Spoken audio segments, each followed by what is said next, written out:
Joyful Namaskara. Welcome to this episode of Craft Your Swabhava. We have already seen the 5 steps of the process through multiple videos. In the next few episodes, we will see how to apply it and how to integrate it into our life. So it will be an integration of the 5-step process through a couple of real life situations. So in today's episode, we meet Arjun, a 38-year-old, or should I say young, 38-year young mid-level manager from Bangalore. From the outside, his life looks well settled, stable income, recognition in the company, and years of experience. Yet inside, he feels very restless. Something doesn't sit right in his mind. He has been attending all the episodes of Craft Your Swabhava. Today, he is meeting us to discuss his journey through the 5-step process. So let's now welcome Arjun. Pranams Arjun, welcome to this episode. Namaskaram, Ranga. Wonderful. First of all, my deep gratitude to Srividya for introducing me to this joyful Vedanta's Craft Your Swabhava series and other initiatives Joyful Vedanta has. So I have subscribed to this, the learning material that is available. And it is not just merely a learning material, but a whole lot of life saving, life growing inputs that I get from here. So I've watched Crafty or Swabhava episodes until now, and you have beautifully outlined the steps in this. So I'm trying to put them to use both in my personal life and in my official life, Ranga. But you said it right in the introduction that I am very happy on the outside, but I don't know what thermometer you have to catch this, that there is something that I'm not expressing, that little volatility that is there inside me, Ranga. Let me state that openly at the outset to you. Yes. Thanks for being very candid, Arjun. That's what made me share this with you. I have a very open question to you. You have gone through the various episodes. So let's focus on the first step, which is discover, right? So if you can explain what's actually happening inside your mind, what beliefs you have discovered about yourselves, maybe it'll really help. Just openly share, no restrictions. Sure, Ranga. So the approach that I would like to take is, say, when I'm not physically well, I go to a medical doctor and, just like how you are asking me, doctor asks me for certain things and I openly share, I or anyone else who goes to a medical doctor. So today, this is not about my physical health, but there is some other thing that is there inside me. So I will try to take the same approach, Ranga, and I will share, Sure. whatever is going on in my mind with you. Is that fine, Ranga? Absolutely fine, Arjun. Yes, yes. So let me not just share, but let me pour out, Ranga. So what's happening at work for me is it's I'm feeling like there is a lot of churn. Okay, the churn, when I say, it is not that the corporate is churning and restructuring is happening, etc. But I mean that happens once in a while. But there is a churn inside me. Why that churn when I see, or what I want to kind of put together is that typically the comparison that happens with colleagues is that everybody is chasing targets constantly. Whenever we meet, formally, informally, it's all about targets. It's all about where I am compared to others, where others are compared to me or compared to the target, and Mhm. almost nothing else. And what does that charter lead to is about climbing the ladder. Right. It almost looks like if I don't only talk about it or only focus on climbing the ladder, it's almost I'm irrelevant. I'm nothing. Okay. And the reality is that promotions seem to be the only worth. Arjun means like what role code he is in, right? Or what incentive he got, what recognition award he got for doing so and so. That's all. Mm. I personally, Arjun, I am so much more. I mean, target is important. I do that, but I'm so much more. But nobody seems to bother about that. Whereas Mhm. personally, alongside targets and growth, I enjoy actually, getting the best out of the people who work with me. And I want to do simplification. I want to remove problems. I want to look at solutions. I want to look at growth little more holistically. If Okay. somebody comes or needs some coaching, Mhm. leveraging my knowledge and experience that I have, I would like to coach them. So only appraisals, only growth, only targets. So this is causing a lot of churn inside me, Ranga. Brilliant. I think it's been a wonderful, wonderful description of what's happening inside your mind. Let's break this down into some simple corporate, as they say, bullet points, right? So if you look deeply inside your mind and try to phrase them as either certain beliefs or certain needs of your mind, I can think of some phrases from whatever you told me. I can think like, I must keep climbing the ladder seems to be one belief that you have or some kind of a need that's emerging out of this. Second, colleagues only respect target hitters. So this seems to Yes. have gone into you, and that's driving you to continuously keep working on targets. Or you may say, if I slow down, I'll become irrelevant. This can even be a fear, or it can be some kind of a conditioning given from the rest of the world. So I can think of many of these phrases that have called out. For example, you're saying worth is equal to promotions, or promotions equal to worth. So Yeah. somewhere the promotions will determine what is the value that you have in an organization, right? Now, Yeah. at the same time, there are other things that are also working in your mind. Like you seem to be feeling very peaceful when you're working with people, right? Or when Yeah. you're coaching people and helping them grow and so on and so forth. Right? Now, these are also some of the things that need to be looked at. So we are precisely in this laundry list of beliefs, conditioning, which is existing in your mind. And this list is the starting point, and we are at the phase of discover. Right? Now, after this phase of discover, what we need to do next is we need to discriminate, which is step two, between what is driving you naturally that you feel so strongly about.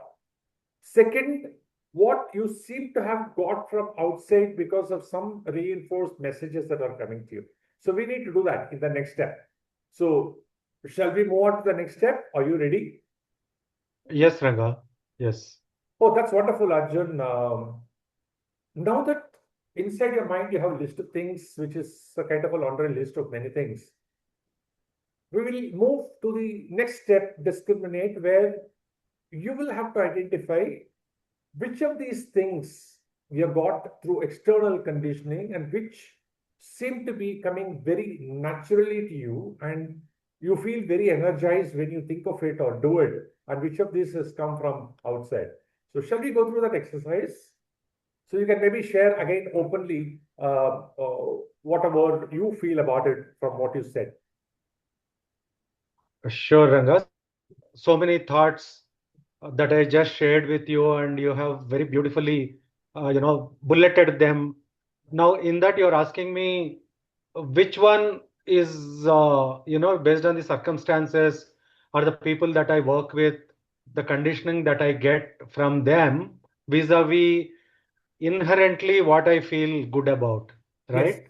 yes. Okay. Okay. So Okay. let me first talk from the external conditioning point of view, and then see what what my internal inherent joy or ideas come from.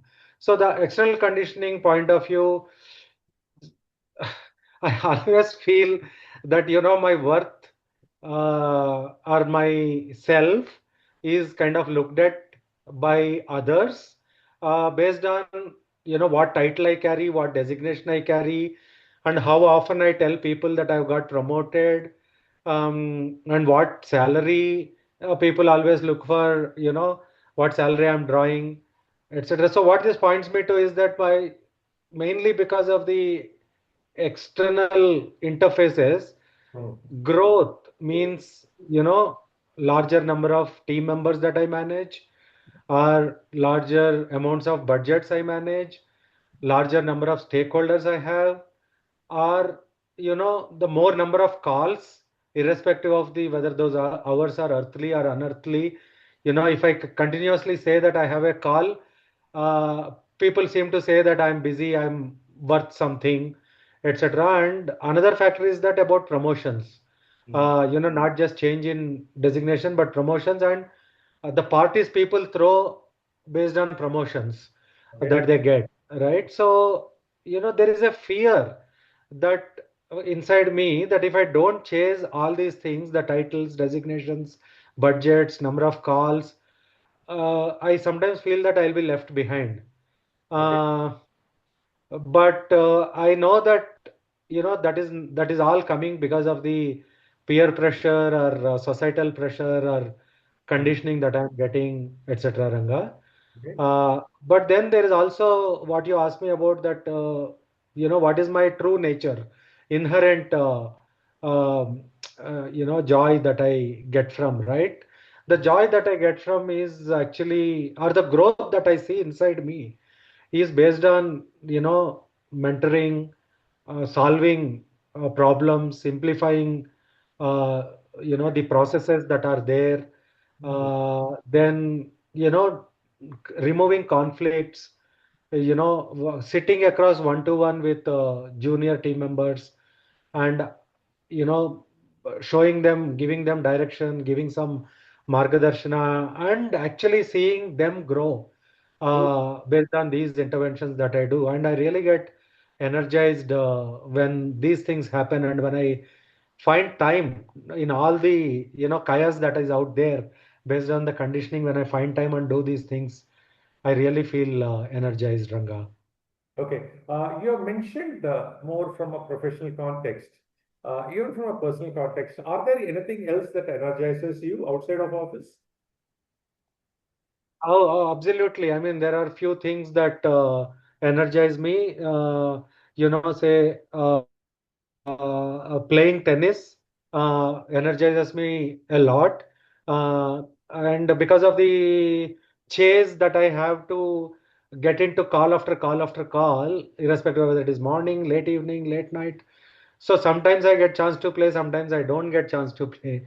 So Okay. that I know that actually consistently showing up at the court and hitting the tennis balls energizes me. But Okay. when I don't get the chance, I feel kind of low. And then going out and doing some seva in a temple, or doing some annadanam, or talking to youngsters. All these things energize me, Ranga. Excellent. Lovely. Thank you. Thank you for being very candid, Arjun. See, the difference between the step one, discover, and the step two, discriminate is the list is the same. There's no difference. Yeah. But it's just that the list is made into two columns, right? Distributed Yeah. across two columns. One column is something that seemed to have come from outside, another column, something that seemed to be driving you. To paraphrase, for example, your worth is determined by the designation and the package you get. Now, this can be a belief, but this is not your inherent belief. This is something that the outside seem to have conditioned, right? Or growth is equal to bigger teams, bigger budgets. This again seems to have come from outside, right? Whereas the joy that you derive out of mentoring is not something that somebody told you that you should derive joy out of mentoring. This is something that seems to be coming from inside, right? Or the need for you to simplify complex situations, the need for you to find solutions to problem and make a difference to people's lives, or to do a seva. These things are coming more by your swabhava, that is your inner nature, than coming from outside as conditioning. Have I got it right? Is that what you meant? Yes, Ranga. So let's understand that what happens in the second step, discriminate. Same laundry list that you arrived at in first step, you put it into two columns. That's it, nothing else, right? So Yeah. this now we need to go to the third step, which is defined in terms of what is it that you want for yourself. Oh, that's wonderful, Arjun. So we have gone through the first two steps. Are you ready for the third step? Yes, Ranga. Yes. Wonderful, Arjun. Now, in the third step, we don't look at what we did in the first two steps. We just skip it. We'll reuse it at a later point in time. But we will ask a very fundamental question.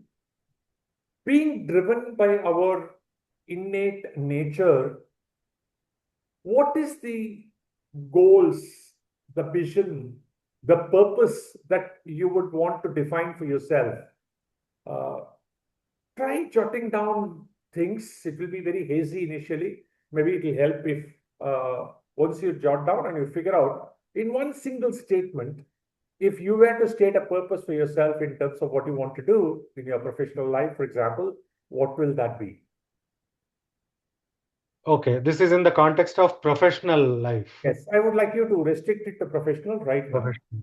Okay. So can I just take some time, Ranga? I would like to Sure. jot down So you can and yeah. Okay, Ranga. So I think I have a statement of purpose. Mhm. Uh, Maybe it will undergo some change also, but let me state that to you uh, Please. as I see it now, right? Um, if I have to state the the purpose from a corporate life in one sentence, it would read like my purpose is to empower the next generation of leaders. That would be my purpose, Ranga. Wow. Really wonderful. In fact, I remember reading a very powerful quote that says, uh, "The ordinary leader builds followers. A great leader builds leaders." So it's amazing to articulate.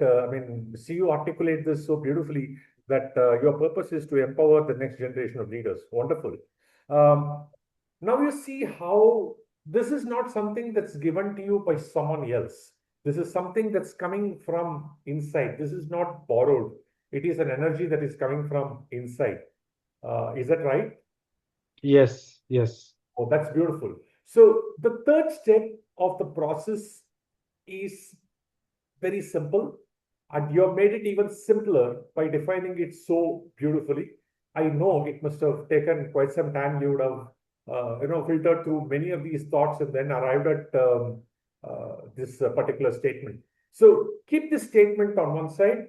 You have done some exercise in the first two steps, which is on the other side, and then we will move to integrating these two.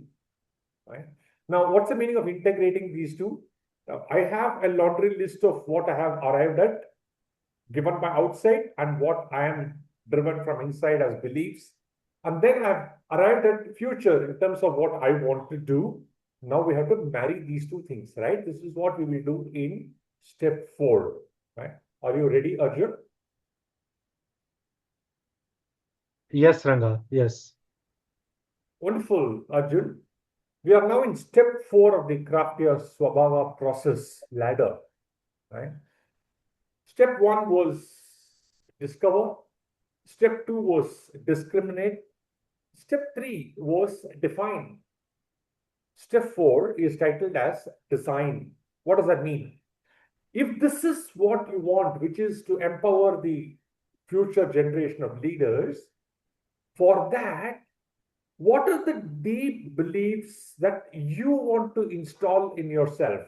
Now, this list of new beliefs need not be all new. Some of your existing beliefs can be very, very useful there. And some beliefs which are not there need to be developed. Some beliefs which are there are not really relevant for this new uh, purpose of yourself. So we need to go through this process of designing what is relevant, what is not relevant to be thrown out, relevant to be retained. Among the relevant, what is already there and what is not there need to be installed. This is the process that we will go through now in step 4. Right? Is Okay. that clear, Arjun? Yes, yes. This is the designing. Yeah. Now, what I would like you to do is, again, maybe take some time, think through, and tell me a list of statements which are sounding like beliefs, which will enable you to meet the purpose that you defined. You can take some time and give me very specific bullets of what you think are the set of beliefs that will enable you. Okay, Ranga. Yes, Arjun, you seem to be ready. Thank you, Ranga. Thank you for giving me the time to reflect and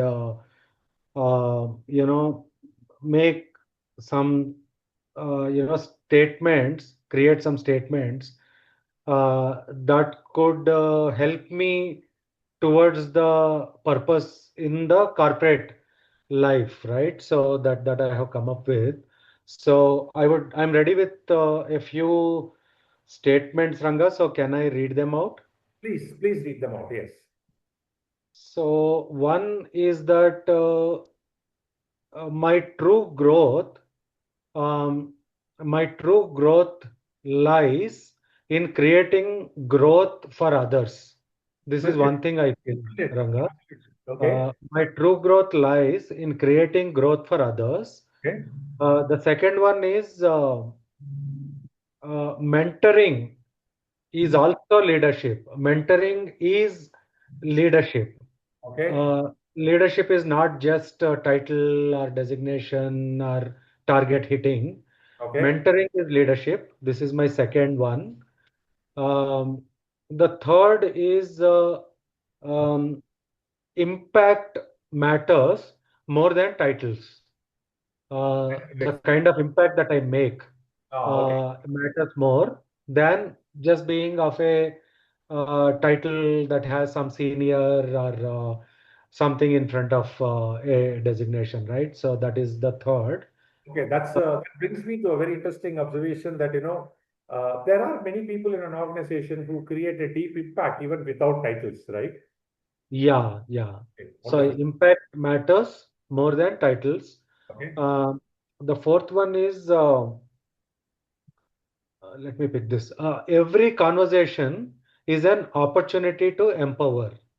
Um, so that because sometimes in the hallway, sometimes near the coffee vending machine, water cooler, or in the lift while moving around, when we talk to the colleagues, there could be from one conversation, a huge opportunity could come up either for me or for the other employee or for the company, right? Oh, So the fourth one that I want to kind of paraphrase is every conversation is an opportunity to empower.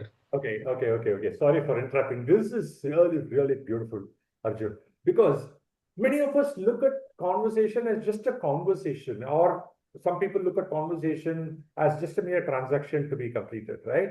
But whereas you have phrased it so beautifully to say every conversation is an opportunity to either grow myself or grow others. I think once this belief sets deep in you, I think conversations will never be the same, right? Yeah, yeah. Absolutely. Please carry on. Lovely. Yeah, the fifth one I have is joy or everlasting joy is the benchmark of success.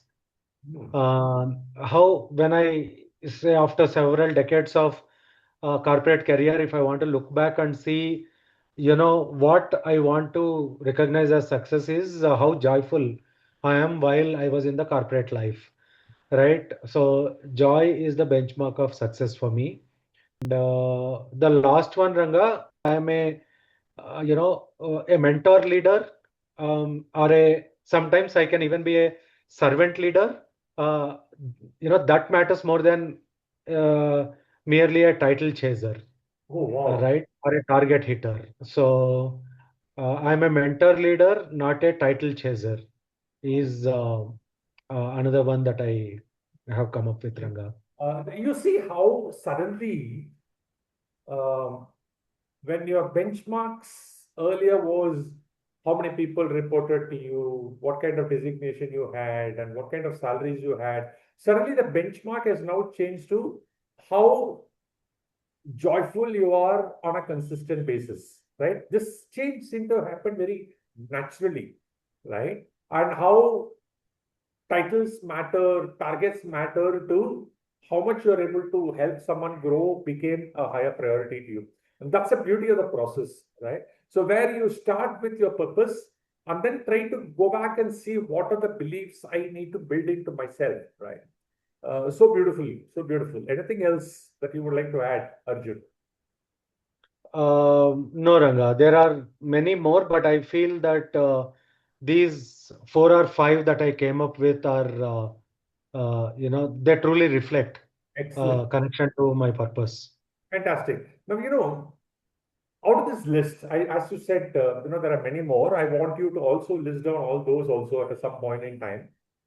Now, they will form into a group, just like how in step one we had a laundry list. In step two, we group them into two columns, what came from outside and what is coming from inside. Same way, among the list that you have now, you need to bucket them into a few. Like what I already have as a belief that I need to retain is one bucket. What I already have that is not relevant to my purpose that I need to let go is a second bucket. Third, what I don't have which is relevant for my purpose that I need to start building in myself. And I think once you have these three buckets, whatever list you come out with, place them into these three buckets, then you will know how to let go of things that are not relevant and how to start building things that are relevant at this new context. Is this fine? That's an exercise that I want you to do offline. Sure, Ranga, I will do that. Yes, thank you very much for So that now, guidance. Yeah. sorry, now we come to the last part, which is actually living these beliefs, right? After all, how did these beliefs get into you? By somebody conditioning you from your childhood, right? Or somebody conditioning you in the early Yeah. part of your career. So somebody kept on reinforcing it, and you saw somebody suffer, you saw somebody benefit. And so because of this, you reinforced your beliefs. Same way now you will have to go through a process of crafting our own swabhava. Now, this is where the whole Mm. series makes sense. We allowed the rest of the world to program us. We have not allowed ourselves to be programmed by ourselves, right? So I think that's the last step where we are going to consciously build certain habits which will help us develop these beliefs that you arrived at in the fourth step of design. Will that be fine? Yeah. So the last step of demonstrate will focus on a set of actions or a set of habits that you need to develop for yourself. Are you ready for this, Arjun? Yes, Ranga, I am ready. Brilliant. Fine, Arjun. We are in the last step of the process, which is how do I demonstrate or how do I live these new beliefs that I have set for myself? Right? Now, a belief is just a belief. Now, that belief translates into a set of actions or behaviors. Right? So maybe you can look at one or two of what you stated in the previous step, Ravi, and tell me what are the actions or behaviors you will demonstrate on a daily basis that will reinforce or build that belief in you. Just a thought, quick thought from your mind. Sure, Ranga. I mean, firstly, let me acknowledge, Ranga, that this entire process has been very useful for me. And, based on the steps that we followed so far, I have been thinking about it. And what quickly comes to my mind are a couple. Like, in order to fulfill my purpose, right? What I would like to do is I will mentor a junior for 30 minutes every day. Okay, this is one action or habit that I would like to build from my into my routine. Oh, lovely. The second would be, I will launch and sustain and run month after month Hmm. a future leaders circle. Um, Oh, wow. these Okay. are leaders with potential. So I will launch it, and I will launch a monthly future leader circle forum in my company, Ranga. Okay. I have a question for you. Yes, I'm sure you must be conducting a lot of meetings, right? yes. Okay. So how do you normally start a meeting? What do you? Uh, right. How do I start the meeting? Typical focus is on, kind of plan versus actual, or target versus actual, or what are the issues, and why did that issue come up, and firefight it as soon as possible. These are the typical ways the meeting either starts or ends, Ranga. Okay.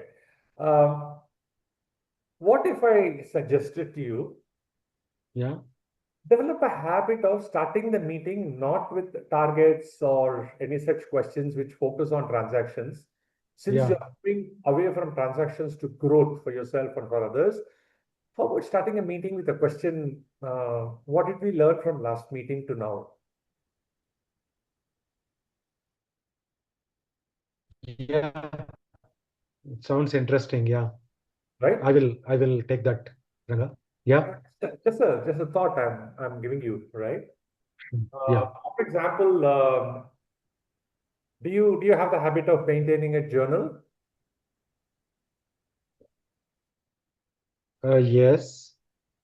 What you put into that journal is Yeah, not please go ahead. things that you did. I think what you should start Yeah. writing into that journal should be in terms of how much growth you added to yourself and how much growth you added to others every day. Hmm. So journaling is a good habit, but what you write there, many people write just a set of tasks, but that is not the journaling we are talking about. We are talking Hmm. about journal which is focused, aligned with what is your purpose. Is that right? Yeah, yeah, For example, you can write even an affirmation every morning, right? I empower next generation of leaders. I empower next generation of leaders. I empower next generation of leaders. So what happens is you're programming your mind by yourself, just like how others programmed you. sure. Yeah, yeah, So these are some of the things that you can start doing. Of course, this is a very short interaction that you and I are having, yeah. but I'm sure you would have got the bigger picture of what we are attempting to do, right? Yeah, this conversation helped me actually get to another, statement or action or habit that I want to build, Ranga. Hmm. In trying to be like others or as per the so-called quote unquote culture of the organization, I get into every call, whether I am optional or mandatory on that call, and irrespective of what time of the day that is. Right. So now I would like to build another habit on is I will decline uh, some calls that could be stealing or draining out my batteries and my energy, Ranga. Excellent. Fantastic. Lovely. Right. In fact, uh, it's a coincidence that you are Arjun. So just like how the Arjun in Mahabharata went through a huge transformation in the battlefield, Yeah. in the sixth chapter, Krishna talks about Abhyasena tu kaunteya, vairagyena cha grihyate. You know what it actually means, Arjun, which is through very steady practice and vairagya, attachment. The mind is mastered. So we need to master our mind, not giving the control to someone else. We need to master our mind by our own selves, right? So all the things that you have stated, in fact, the list that you have is very small. You have to make a larger list and meticulously do it every day and track it also, whether you have done it, not done it, done it, not done it. And over a period of time, you will realize that your swabhava has changed. So after 1 year, when we meet again, you would yourself say, Ranga, you're meeting Arjun version 2.0. Things would have become your swabhava differently. Is that fine? Yes. I promise, Ranga, I will say that. So Fine. this is very So, helpful. thank you so much, and thanks for joining and being very candid about sharing your journey with all of us in Craft Your Swabhava series. Uh, I want to do this with a few other examples. So as we do future episodes, we will see real life scenarios like Arjun coming up, how the 5 steps can be applied in respective context of different people, right? Until next time, pranams. Namaskaram. Thank you, Ranga.